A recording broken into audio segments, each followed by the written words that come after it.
Good morning students, welcome back to our channel Pragati NCERT tutorial में। कैसे हैं आप सब लोग? आई होप आप सब लोग बहुत अच्छे होंगे, मस्त होंगे और स्वस्थ होंगे। तो जैसा कि आप लोगों को पता है, हमारी एनसीईआरटी सीरीज शुरू हुई है। काफ़ी एक हफ्ता हो गया है हमारा। तो अभी जो है हमने जो हिस्ट्री के 9 अध्याय जो है, हमारे 9 अध्याय 9 चैप्टर हमने कवर कर लिए हैं। आज हम करेंगे अपना 10वां अध्याय, नए साम्राज्य और राज्य। इसके बारे में आज हम जानेंगे।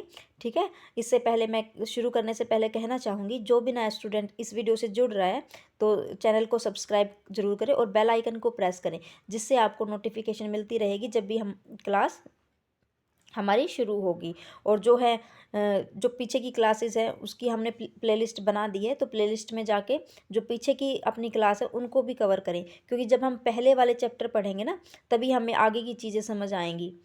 जैसे जैसे हम क्लास 7th में जाएंगे, 8th में जाएंगे, तो थोड़ी चीज़ें और टफ होती जाएंगी। और ये सारे जो चैप्टर हैं एक दूसरे से रिलेट करते हुए हैं, एक दूसरे के साथ जुड़े हुए हैं। तो पीछे की जब चीज़ें हम पढ़ेंगे तभी हम आगे उनको अच्छे से कवर कर पाएंगे।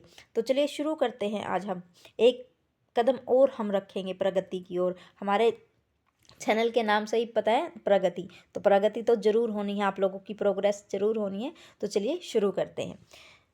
अरविंद राजा बना। जो अरविंद है, स्कूल में बच्चा है, वो स्कूल में जो प्ले हो रहा है उनका रोल प्ले कर रहा है। ठीक है, अरविंद अपने स्कूल में खेले जाने वाले नाटक में राजा की भूमिका अदा करने के लिए चुना गया था।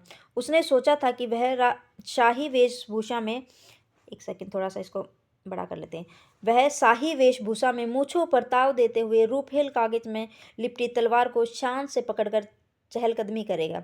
तो जैसे कि हमने मूवीज़ वगैरह में देखा है, तो ऐसे ही दिखाते हैं नाटक वगैरह में, जब दिखाते हैं कि राजा होता है और मतलब बहुत अच्छी वेशभूषा उन्होंने पहनी हुई है, गहने पहने हुए हैं, और अपनी मूंछों को ताव देते हुए इधर उधर घूमता रहता हाथ में तलवार लेके। तो उसने भी यही सोचा था, लेकिन जब उसको बताया गया कि उसको इतनी हैरानी हुई जब उसे बताया गया कि उसे बैठकर वीणा भी बजानी होगी और कविता पाठ भी करना होगा। एक फिर उसके दिमाग में क्वेश्चन आया, एक संगीतज्ञ या राजा, कौन हो सकता है वह? अरविंद सोचने लगा। तो आगे हम पढ़ेंगे, जो ये राजा है जिसके बारे में बात की गई है वो कौन है? समुद्रगुप्त। ठीक है, तो आगे हम पढ़ेंगे यहाँ से। क्या बताती हैं प्रशस्तियाँ? दरअसल अरविंद अरविंद अरविंद जो है गुप्त वंश के प्रसिद्ध राजा समुद्रगुप्त की भूमिका अदा करने जा रहा था। ठीक है, समुद्रगुप्त के बारे में हमें इलाहाबाद में अशोक स्तंभ पर खुदे एक लंबे अभिलेख से पता चलता है। कहाँ से पता चलता है? जो अब एक सेकेंड यहाँ से देखिए, कहाँ से पता चलता है? इलाहाबाद में जो अशोक स्तंभ है उस पर खुदे हुए लंबे अभिलेख से हमें पता चलता है। इसकी रचना समुद्रगुप्त के दरबार कवि मंत्री रहे हरिसेन द्वारा एक काव्य के रूप में की गई। अब यहाँ से भी एक क्वेश्चन बनेगा कि समुद्रगुप्त का जो दरबार कवि है वो कौन थे? हरिसेन। समुद्रगुप्त के दरबार कवि कौन थे? हरिसेन। ठीक है, जो अशोक का स्तंभ है कहाँ मिला? इलाहाबाद में। और समुद्रगुप्त का जो दरबारी कवि है वो कौन था? हरिसेन। ठीक है, तो यह एक विशेष किस्म का अभिलेख है जिसे प्रशस्ति कहते हैं। ठीक है, जो अभिलेख लिखा गया उसको क्या कहेंगे? प्रशस्ति। यह एक संस्कृत शब्द है जिसका अर्थ है प्रशंसा। ठीक है, प्रशस्ति का जो है अर्थ क्या है? संस्कृत शब्द है ये प्रशस्ति, और इसका जो है अर्थ क्या निकलता है? प्रशंसा। प्रशस्तियाँ लिखने का प्रचलन पहले से ही था, जैसे हमने पढ़ा था ऊपर 9 अध्याय में, गौतमी पुत्र श्री शतकर्णी की प्रशस्ति के बारे में पढ़ा था ना ऊपर।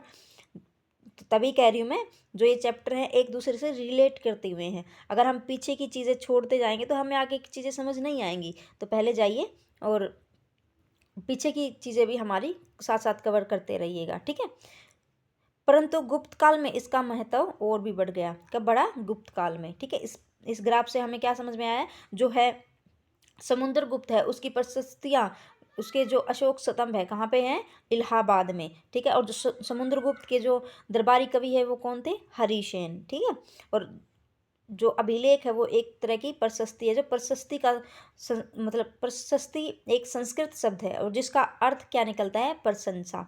ठीक है, तो चलिए आगे देखते हैं अब हम। नेक्स्ट हमारी हेडिंग है समुद्रगुप्त की प्रशस्ति। ठीक है, प्रशस्ति का मतलब प्रशंसा। जो प्रशस्ति है एक वो संस्कृत शब्द है और उसका अर्थ क्या निकलता है, प्रशंसा। ठीक है, आओ देखें समुद्रगुप्त की प्रशस्ति हमें क्या बताती है। कवि ने इसमें राजा की एक युद्धों को जीतने वाले राजा, विद्वान तथा एक एवं उत्कृष्ट कवि के रूप में भरपूर प्रशंसा की है। यहाँ तक कि उसे ईश्वर के बराबर बताया गया। किसको, समुद्रगुप्त को।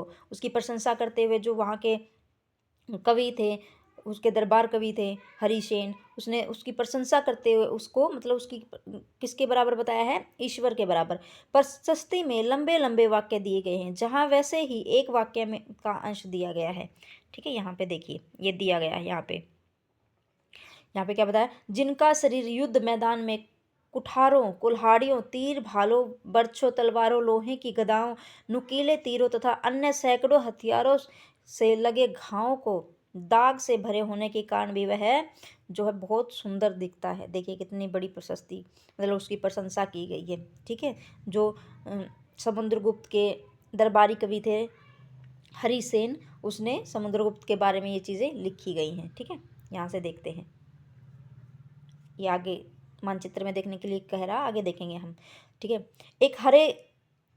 एक क्षेत्र को हरे रंग से रंगा गया है। तुम्हें पूर्वी तट के साथ साथ एक क्रम में लाल बिंदु दिखेंगे। उसी तरह कुछ क्षेत्र बैंगनी और नीले रंग के दिखेंगे। हम आगे देखेंगे उसको। ठीक है, एक सेकेंड, यहाँ से देखते हैं। हरिसेन 4 विभिन्न प्रकार के राजा और उनके प्रति समुद्रगुप्त की नीतियों का वर्णन कर रहे हैं। ठीक है, मानचित्र में हरे रंग का क्षेत्र आर्यावर्त के उन 9 शासकों का है जिन्हें समुद्रगुप्त ने हराकर उनके राज्यों को अपने साम्राज्य में मिला लिया था। देखिए स्टूडेंट्स, ये क्वेश्चन भी इधर से एज इट इज बनेगा।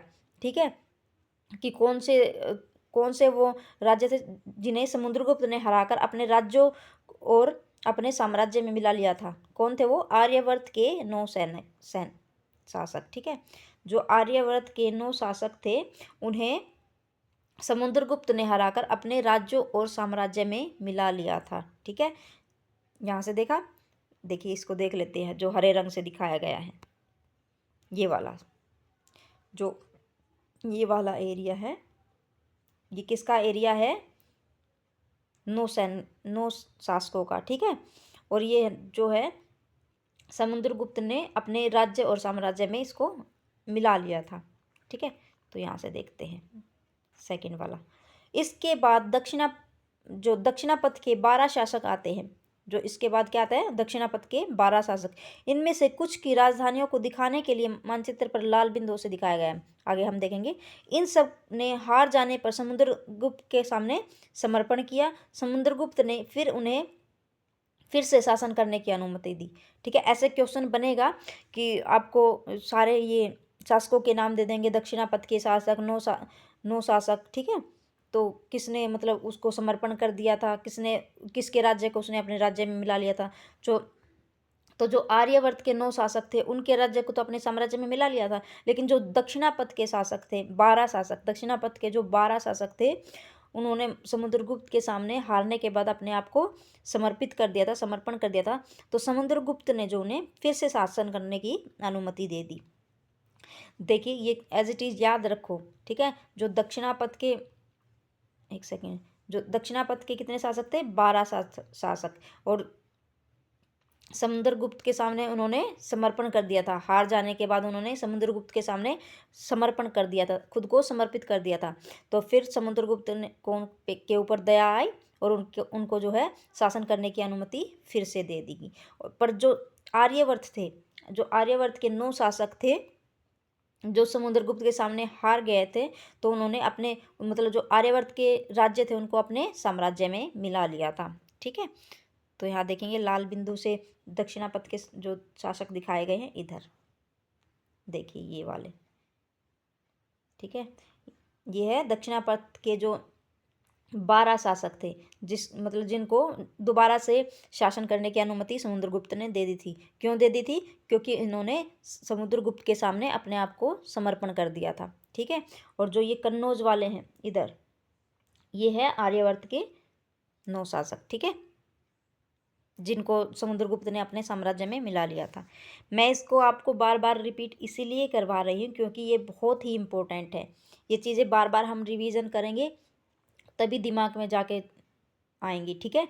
तो चलिए देखते हैं थर्ड पॉइंट हमारा, पड़ोसी देशों का आंतरिक घेरा बैंगनी रंग से रंगा गया है। आगे हम देखेंगे इसमें असम तटीय, बंगाल, नेपाल और उत्तर पश्चिम के कई गण या संघ आते हैं।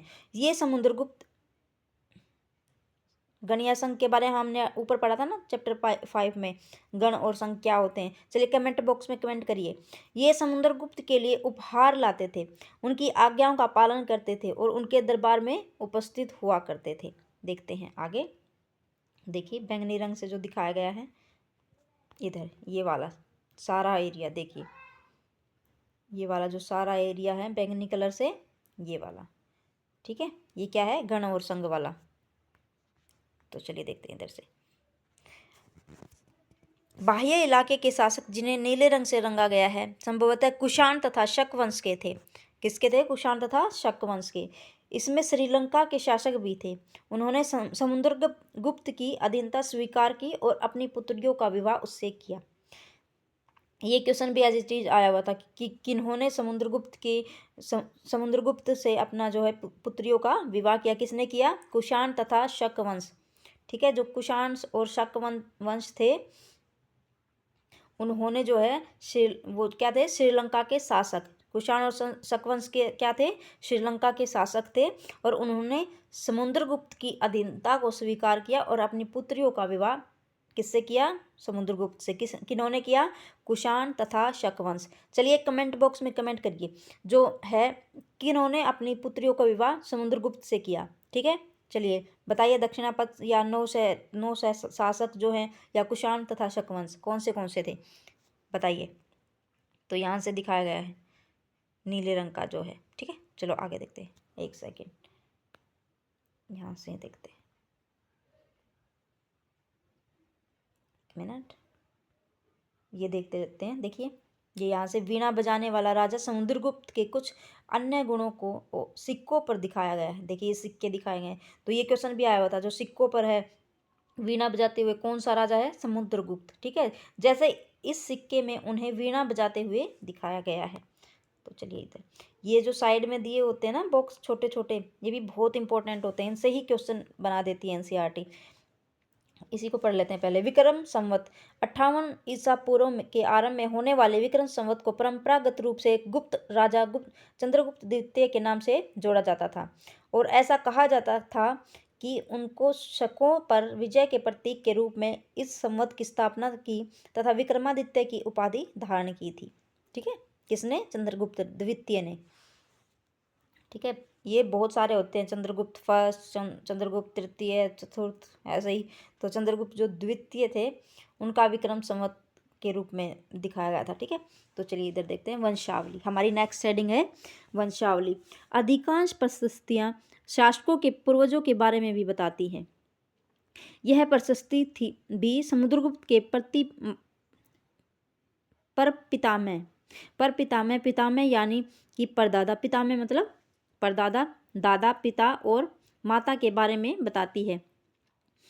उनकी माँ कुमारी देवी, ये भी देखिए जो उनकी माँ का नाम कुमारी देवी जो है लिच्छवी गण की थी। क्या थी, जो समुद्रगुप्त की माँ थी उनका नाम क्या था, कुमारी देवी, जो कौन से गण से थी, लिच्छवी गण, ठीक है। और उनके पिता जो है चंद्रगुप्त गुप्त वंश के पहले शासक थे, ठीक है। किसके पिता, समुद्रगुप्त के जो पिता थे चंद्रगुप्त गुप्त वंश के जो है पहले शासक थे और उनकी माँ का नाम कुमारी देवी जो लिच्छवी गण से थी, जिन्होंने महाराजा धीराज जैसी बड़ी उपाधि धारण की थी। किसने की थी, महाराजा धीराज की उपाधि किसने धारण की थी, चंद्रगुप्त ने, ठीक है। समुद्रगुप्त ने भी यह उपाधि धारण की। उसके दादा और परदादा को महाराजा के रूप में उल्लेखित किया गया है, ठीक है। इससे यह आभास मिलता है कि धीरे धीरे इस वंश का जो महत्व है वो बढ़ता रहा। इस ग्राफ से हमें ये समझ में आया है कि जो है समुद्रगुप्त की जो माता थी उनका नाम क्या था, कुमार देवी। ये क्वेश्चन बनता है एज इट इज़, है ना बेटा। तो इनको जरूर देखिए। जो उनकी माँ है कुमार देवी लिच्छवी गण की है और पिता है चंद्रगुप्त गुप्त वंश के शासक, और जिन्होंने महाराजा धीराज की उपाधि मिली थी। किसको मिली थी महाराजा धीराज की उपाधि? चंद्रगुप्त, जो गुप्त वंश के पहले शासक थे, ठीक है।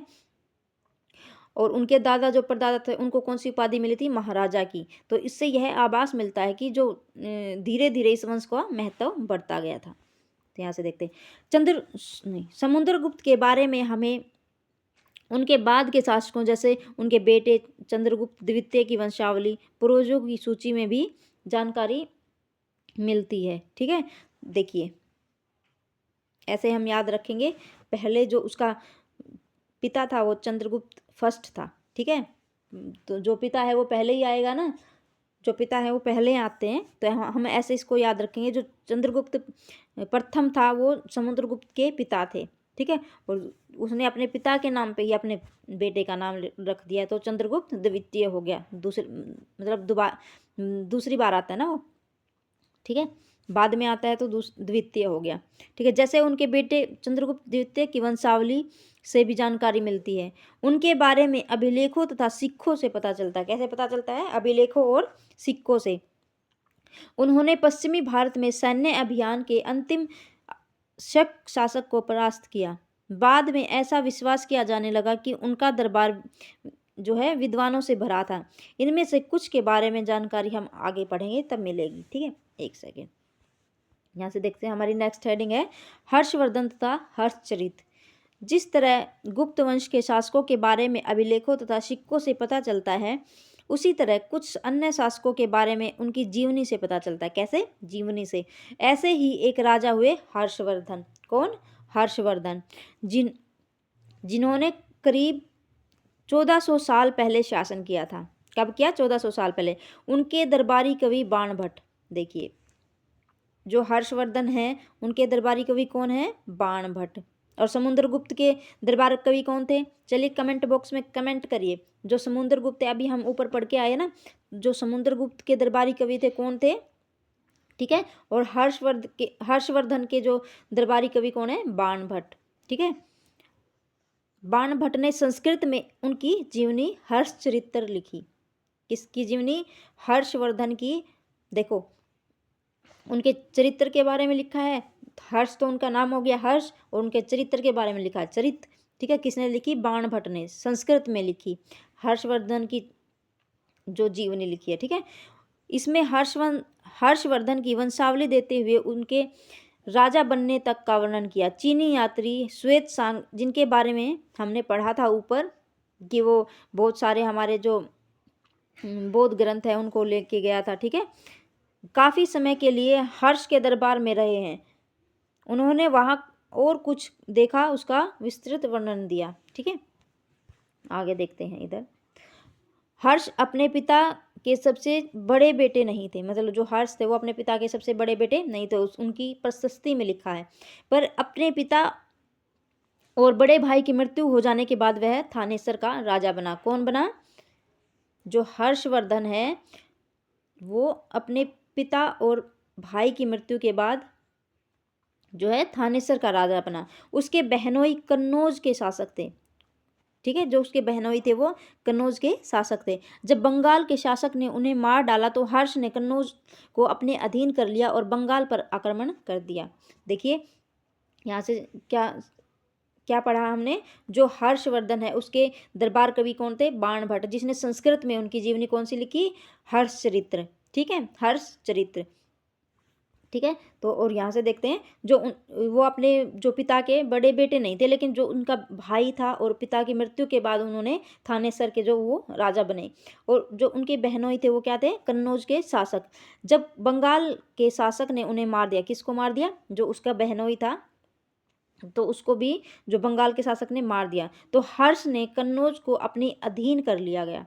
जो हर्षवर्धन था उन्होंने कन्नौज को भी अपने अधीन कर लिया, बंगाल पर आक्रमण कर दिया। मगध तथा संभवतः बंगाल को भी जीतकर उन्हें पूर्व में जितनी सफलता मिली उतनी सफलता अन्य जगहों पर नहीं मिली। जब उन्होंने नर्मदा नदी को पार कर दक्कन की ओर आगे बढ़ने की कोशिश की, तब चालुक्य नरेश पुलकेशिन द्वितीय ने उन्हें रोक दिया। किसने रोक दिया? चालुक्य नरेश पुलकेशिन द्वितीय, ठीक है। जो चालुक्य नरेश पुलकेशिन द्वितीय है उन्होंने किसको रोका? हर्षवर्धन को। कहाँ पर? जब वह नर्मदा नदी को पार करके दक्कन की ओर आगे बढ़ने की उन्होंने जब कोशिश की तो हर्षवर्धन को चालुक्य नरेश और पुलकेशिन द्वितीय ने उन्हें वहाँ पे रोक दिया। ठीक है, आगे देखते हैं यहाँ पे। नेक्स्ट हेडिंग हमारी है पल्लव, चालुक्य और पुलकेशिन द्वितीय की प्रशस्तियाँ। ठीक है, तो इसके बारे में हम पढ़ेंगे।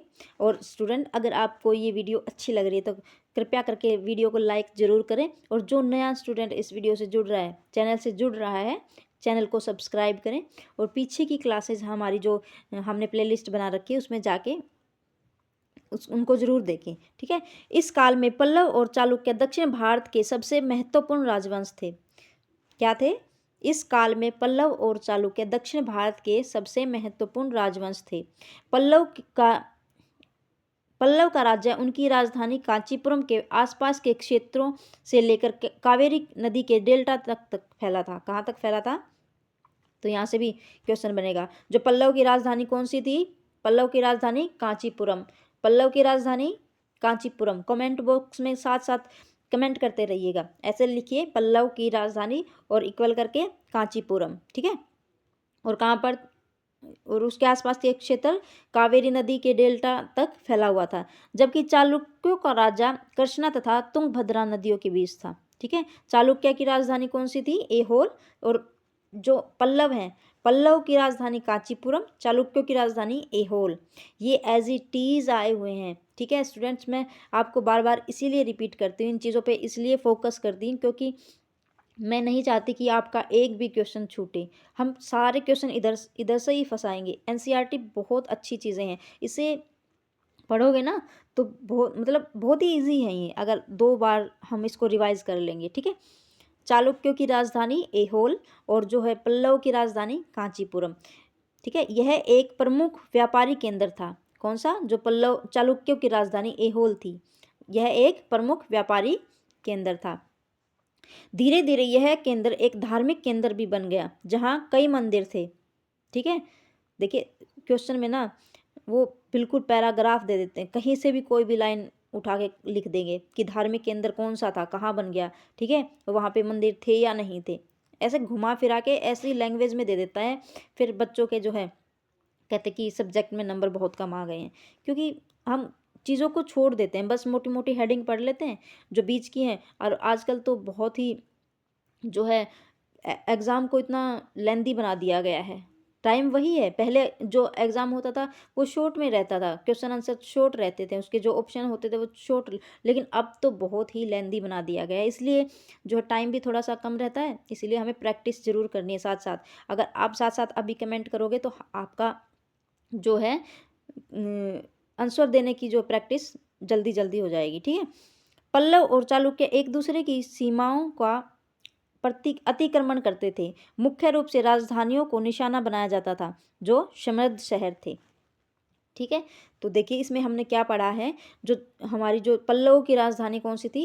कांचीपुरम। पल्लव की राजधानी कांचीपुरम कहाँ थी? कहाँ से कहाँ तक फैली हुई थी? ये कावेरी नदी के डेल्टा तक। ठीक है, और जो चालुक्यों की राजधानी थी वो कौन सी थी?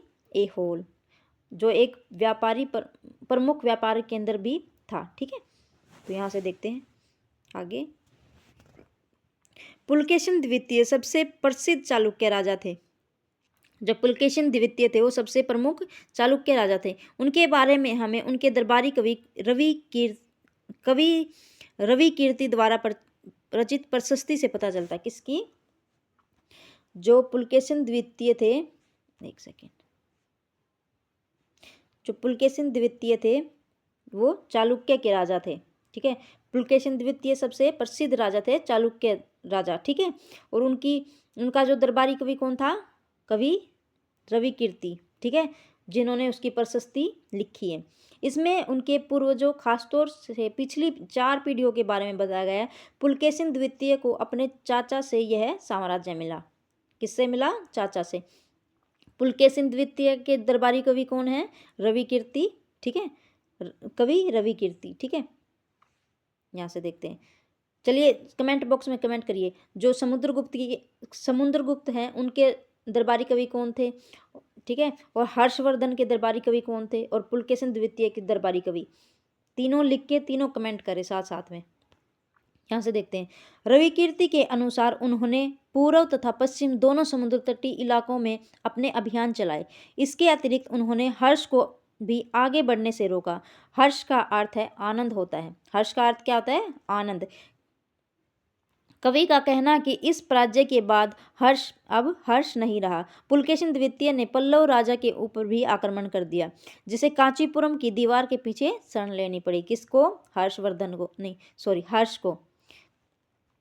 ठीक है, यहां से देखते हैं,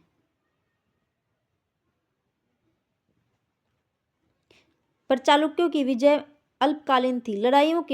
लड़ाई से दोनों वंश जो है दुर्बल होते गए, क्योंकि आपस में वो लड़ते गए। पल्लव और चालुक्यों को अंततः राष्ट्रकूट तथा चोल वंशों ने समाप्त कर दिया। इसके बाद हम आगे पढ़ेंगे कक्षा 7 में। ठीक है, नेक्स्ट हेडिंग हमारी है, इन राज्यों का प्रशासन कैसे चलता था। जो राज्य थे उनका प्रशासन कैसे चलता था।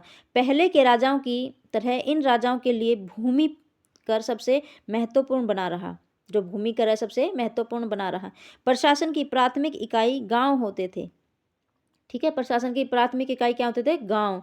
इसके लिए धीरे धीरे कई नए बदलाव आए। राजाओं ने आर्थिक, सामाजिक, राजनीतिक और सैन्य शक्ति रखने वाले लोगों का समर्थन जुटाने के लिए कई कदम उठाए। ठीक है, उदाहरण के तौर पर यहाँ पे दिखाए गए हैं। थोड़ा इसको बड़ा कर लेते हैं। कुछ महत्वपूर्ण प्रशासक पद आनुवंशिक बन गए, अर्थात बेटे अपने पिता का पद पाते थे। जैसे कि कवि हरिसेन अपने पिता की तरह महादंडनायक अर्थात मुख्य न्याय अधिकारी थे। ठीक है, ये भी क्वेश्चन आया हुआ था, किसने अपने पिता का पद पाया और कौन सा पद था? हरिसेन ने अपने पिता का पद पाया, जो महादंडनायक तथा मुख्य न्याय अधिकारी थे। ठीक है, कभी कभी एक ही व्यक्ति कई पदों पर कार्य करता था, जैसे कि हरिसेन।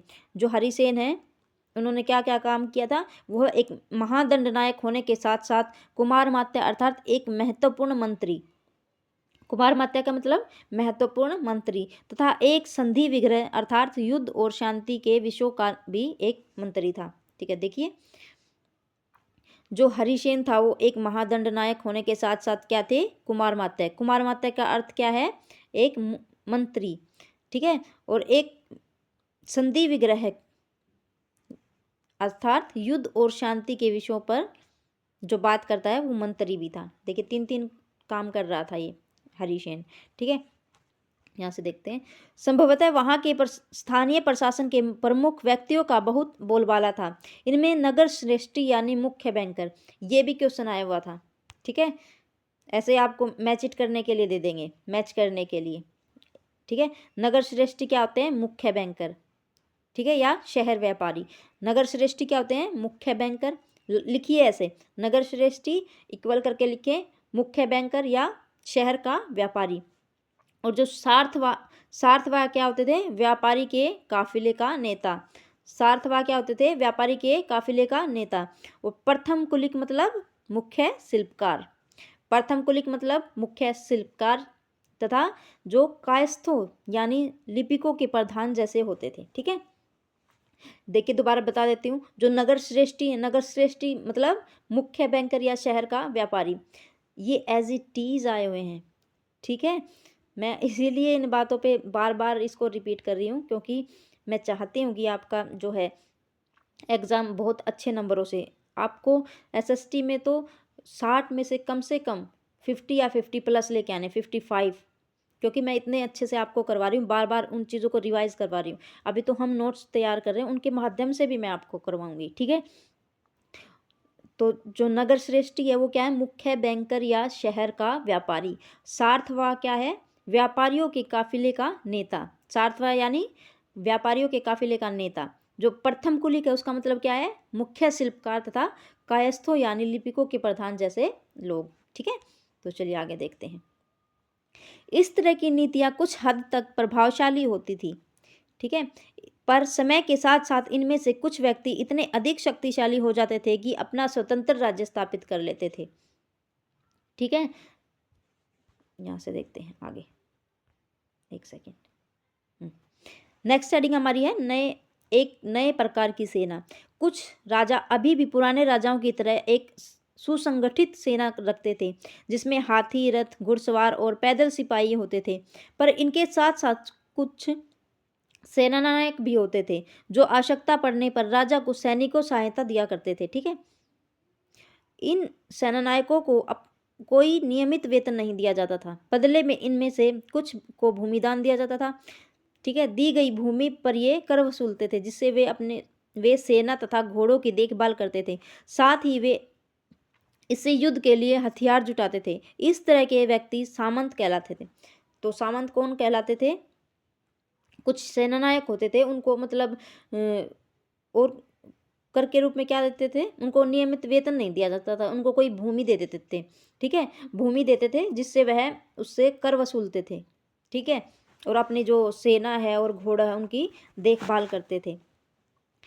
पर जब भी कोई भी शासक वहाँ पे मतलब दुर्लभ हो जाता था, मतलब वो हारने लग जाता था, कमज़ोर पड़ जाता था, तो जो ये सामंत बनाए गए हैं, जिनको ज़मीन और वहाँ की जो इलाका दे दिया जाता था, तो वही मतलब उन राजाओं पर भारी पड़ने लगते थे और अपने आप को राजा जो है सामंत स्वतंत्र घोषित कर देते थे।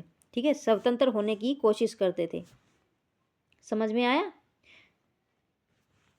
चलिए आगे देखते हैं। दक्षिण के राज्यों में सभाएं, नेक्स्ट हेडिंग हमारी है। पल्लव के अभिलेखों में कई स्थानीय सभाओं की चर्चा है। जो पल्लव के अभिलेख है उसमें कई स्थानीय सभाओं की चर्चा है। इसमें से एक था ब्राह्मण भूस्वामियों का गठन, जिसे सभा कहते हैं। तो ब्राह्मण भूस्वामियों का संगठन क्या कहलाता है? सभा।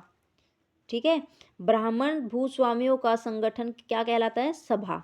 ठीक है, ये सभाएं उप समितियों के जरिए सिंचाई, खेतीबाड़ी के लिए से जुड़े विभिन्न काम, सड़क निर्माण, स्थानीय मंदिरों की देखरेख आदि का काम करती थी। जिन इलाकों के भूस्वामी ब्राह्मण नहीं थे, वहां उर नामक ग्राम सभा के होने की बात कही गई। ठीक है, जिन इलाकों में भूस्वामी ब्राह्मण नहीं थे, वहां पर एक सभा होती थी, क्या कहलाती थी? उर।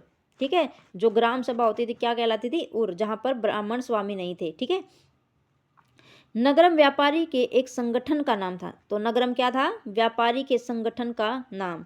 ठीक है, अगर आप अपने नोट्स बना रहे हैं तो साथ साथ ही लिखते चलिए। नगरम क्या था? व्यापारियों के एक संगठन का नाम था। ठीक है, और जिन इलाकों में भूस्वामी नहीं थे वहां पर उर नामक ग्राम सभा के होने की बात कही गई। ठीक है, तो अगर आप नोट्स बना रहे हैं तो साथ साथ लिखिएगा, और अगर नहीं बना रहे तो कोई बात नहीं। जब मैं अपने जो नोट्स तैयार कर रही हूँ उससे जब मैं पढ़ाऊँगी तो वो आप वहाँ से भी पढ़ सकते हो, लेकिन अपने हाथ से नोट्स बनाए हुए बहुत अच्छे नोट्स आपके बारे में मतलब आपके पास होने चाहिए। लिखित रूप में ये सामग्री आपके पास होनी चाहिए।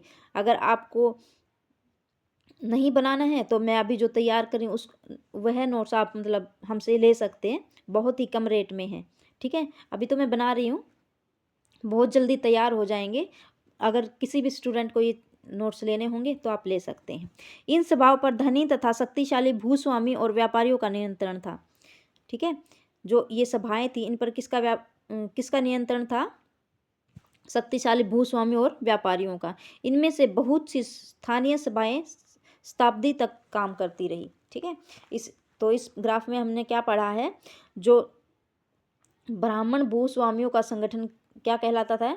सभा। ठीक है, जो ब्राह्मण थे भूस्वामी उनका संगठन जो था वो क्या कहलाए? सभा। ठीक है, और जिन इलाकों में जिन इलाकों में भूस्वामी ब्राह्मण नहीं थे उस सभा को क्या कहा गया? उर नामक सभा। ठीक है, और जो नगरम था वो क्या था? व्यापारी के संगठन का नाम था। ठीक है, नगरम व्यापारियों के संगठन का एक नाम था। ठीक है, चलिए आगे देखते हैं। यहाँ से हम देखेंगे नेक्स्ट हेडिंग हमारी है उस जमाने में आम लोग। किस जमाने में बताइए? जनसाधारण के जीवन की थोड़ी बहुत झलक हमें नाटकों तथा अन्य स्रोतों से मिलती है। चलो इसके उदाहरण देखते हैं। जो पहला हमारा है, कालिदास अपने नाटकों में राज दरबार के जीवन के चित्रण के लिए प्रसिद्ध हैं। तो जो नाटकों के राज दरबार के लिए कौन प्रसिद्ध है? कालिदास। इन नाटकों में एक रोचक बात यह है कि एक सेकेंड थोड़ा बड़ा कर लेते हैं। इन नाटकों में एक रोचक बात यह है कि राजा और अधिकांश ब्राह्मण को संस्कृत बोलते हुए दिखाया गया है, जबकि अन्य लोग तथा महिलाएं प्राकृत बोलती थी। क्योंकि पहले मतलब सभी लोगों को जो है वेद पुराण पढ़ने की इजाज़त नहीं थी, तो जो ब्राह्मण लोग होते थे, राजा लोग होते थे, वही संस्कृत बोलते थे, और जो बाकी के वहाँ पे सामान्य लोग थे वो क्या बोलते थे, जो अन्य लोग और महिलाएं थे वो क्या बोलते थे, प्राकृत। ठीक है, तो ऐसे ही दिखाया गया है। उनका सबसे पहला जो प्रसिद्ध नाटक है वो क्या है, अभिज्ञान शकुंतलम। ये एक मूवी भी आई है ना शायद, अभिज्ञान शकुंतलम, दुष्यंत नामक एक राजा और शकुंतला नाम की एक युवती की प्रेम कहानी। ठीक है, जो कालिदास है उनकी, उनका प्रसिद्ध नाटक कौन सा है, सबसे प्रसिद्ध नाटक कौन सा है, अभिज्ञान शकुंतलम। किसके बारे में, एक राजा और शकुंतला नाम की एक युवती, उनकी प्रेम कहानी के बारे में। ठीक है, इसके बारे में तो नहीं पूछेंगे कि प्रेम कहानी के बारे में, लेकिन ये जरूर आएगा कि जो कालिदास का है सबसे पहला सबसे प्रसिद्ध नाटक कौन सा, पहला नहीं सबसे प्रसिद्ध नाटक कौन सा है, अभिज्ञान शाकुंतलम। ठीक है, तो चलते हैं। इस नाटक में एक गरीब मछुआरे के साथ राज कर्मचारियों के दुर्व्यवहार की बात की गई है। ठीक है, यहाँ से देखते हैं, इसके बारे में बताया गया है। एक मछुआरे की एक अंगूठी मिली। ठीक है, एक मछुआरे को एक कीमती अंगूठी मिली। यह अंगूठी राजा ने शकुंतला को भेंट में दी थी। यह दुर्घटनावश उसे एक मछली निगल गई। जब मछुआरा इस अंगूठी को लेकर राजमहल पहुंचा तो द्वारपाल ने इस मतलब जो ये कहानी दी गई है, जो नाटक बताया गया, ये किसने लिखा था, किसने लिखा था, कालिदास की जो प्रसिद्ध है। ठीक है, कालिदास का प्रसिद्ध नाटक है आगे। ठीक है, अभिज्ञान शाकुंतलम। तो ये बता रहा है, जब मछुआरा इस अंगूठी को लेकर राजमहल पहुंचा तो द्वारपाल ने उसे चोरी का आरोप लगाया और मुख्य पुलिस अधिकारी भी बहुत बुरी तरह से पेश आए। राजा उस अंगूठी को देखकर बहुत खुश हुए और उन्होंने मछुआरे को इनाम दिया। पुलिस वालों और द्वारपाल द्वारपाल मछुआरे से इनाम का कुछ हिस्सा हड़पने के लिए उसके साथ मतलब शराब खाने चल पड़े, उसको लेके चले गए। लेके तो वो उसको इसलिए पकड़ के ले गए थे कि इसको सजा मिले, लेकिन राजा देख कर उसको खुश हो गया अंगूठी को और उसको इनाम दे दिया। चीनी तीर्थयात्री फासियान, हमने पढ़ा था ना ऊपर इनके बारे में, श्वेतसांग, फासियान और एक और था। चीनी तीर्थयात्री फासियान का ध्यान उन लोगों की दुर्गति पर भी गया जिन्हें ऊंचे और शक्तिशाली लोग अछूत मानते थे। इन्हें शहरों के बाहर रहना पड़ता था। वे लिखते थे, अगर इन लोगों को शहर या बाजार के भीतर आना होता तो सभी को आगाह करने के लिए ये मतलब एक लकड़ी उनके हाथ में पकड़ा दी जाती थी, जिसको वो खट खट करके ऐसे बजाते चलते थे, जिससे पता चल जाता था, जिसको मतलब लोग अछूत मानते थे कि अछूत लोग आ रहे हैं, वो अपने मतलब सतर्क हो जाते थे उनकी आवाज़ सुनकर और साइड में हो जाते थे। ठीक है, ताकि जो अछूत लोग हैं उनसे छू ना जाएं और संपर्क में ना, उनसे बचने के लिए। ठीक है, एक जगह बाणभट्ट द्वारा अभियान पर निकली राजा की सेना का बड़ा सजीव चित्रण किया गया है। इधर देखिए, ये राजा की सेना है, कौन से राजा, बाणभट्ट। ठीक है, यहाँ से देखते हैं। राजा बड़ी मात्रा में साजो सामान लेकर यात्रा करते थे। इनमें हथियारों के अतिरिक्त रोजमर्रा के उपयोग में आने वाली चीजें जैसे बर्तन, असबाब, जिसमें सोने के पायदान भी शामिल थे। ठीक है, असबाब मतलब सोने के पायदान, खाने पीने का सामान। ठीक है, बकरी, हिरन, खरगोश, ये सारी चीज़ें, मसाले आदि विभिन्न प्रकार की चीज़ें शामिल होती थी। ये सारी चीज़ें ठेले गाड़ियों पर या ऊँटों पर हाथियों जैसे सामान ढोने वाले जानवरों की पीठ पर लाद कर ले जाई जाती थी। इस विशाल सेना के साथ साथ संगीतकार नगाड़े, बिगुल तथा तुरही बजाते हुए चलते थे। इसके बारे में बताया गया है, चलिए पढ़ ही लेते हैं एक बार। रास्ते में पड़ने वाले गांव वालों को उनका सत्कार करना होता था। वे दही, गुड़ तथा फूलों का उपहार लाते थे तथा जानवरों को भी चारा देते थे। वे राजा से मिलना भी चाहते थे ताकि अपनी शिकायत या कोई अनुरोध उनके सामने कर सके। ठीक है, पर ये सेनाएं अपने पीछे विनाश और विध्वंस की निशानी छोड़ जाती थी। अक्सर गांव वालों की झोपड़ी हाथी कुचल डालते थे और व्यापारी के काफिलों में जुते बैल इस हलचल भरे माहौल से डरकर भाग खड़े होते थे। बाणभट्ट लिखते हैं, पूरी दुनिया धूल से गिरत में डूब जाती थी। देखिए, बताइए वहाँ से जब राजा वहाँ से गुजरता था तो जो गरीब लोगों थी उनकी झोपड़ी, जो उनके हाथी थे वो कुचल डालते थे। और इतना शोर होता था, शोरगुल होता था जब वो ढोल नगाड़े बजा के चलते थे, तो जो वहाँ के लोग थे व्यापारी, उनके जो बैल थे वो डर जाते थे और वो भाग जाते थे। तो यहाँ से देखते हैं, यहाँ से शुरू करते हैं। मरुभूमि होते हुए भी सदियों से अरब यातायात का एक बड़ा केंद्र था। दरअसल अरब व्यापारी तथा नाविकों ने भारत और यूरोप के बीच समुद्री व्यापार बढ़ाने में एक महत्वपूर्ण भूमिका निभाई। अरब में रहने वाले अन्य लोगों ने बेदुइन थे, जो घुमक्कड़ कबीले होते थे। बेदुइन मतलब जो घुमक्कड़ इधर उधर घूमते रहते थे। ये मुख्य रूप से ऊँटों पर आश्रित होते थे, क्योंकि यह एक ऐसा मजबूत जानवर है जो मरुभूमि में भी स्वस्थ रह सकता है। ठीक है, यहाँ से देखते हैं। लगभग 1400 साल पहले पैगंबर मोहम्मद ने अरब में इस्लाम नामक एक धर्म की शुरुआत की। किसने की? पैगंबर मोहम्मद ने इस्लाम नामक एक धर्म की शुरुआत की। ठीक है, ईसाई धर्म की तरह इस्लाम ने भी अल्लाह को सर्वोपरि माना। ठीक है, उसके बाद सभी को समान माना गया। यहाँ इस्लाम धर्म के पवित्र ग्रंथ कुरान का एक अंश दिया गया है, ये नीचे। ठीक है, इसको आप लोग देख लेना, पढ़ लेना एक बार। तो चलिए स्टूडेंट्स, आज जो हमारा है, हमने जो ये चैप्टर कवर कर लिया है अपना, एक बार ये देख लेते हैं। नहीं है इधर, ठीक है।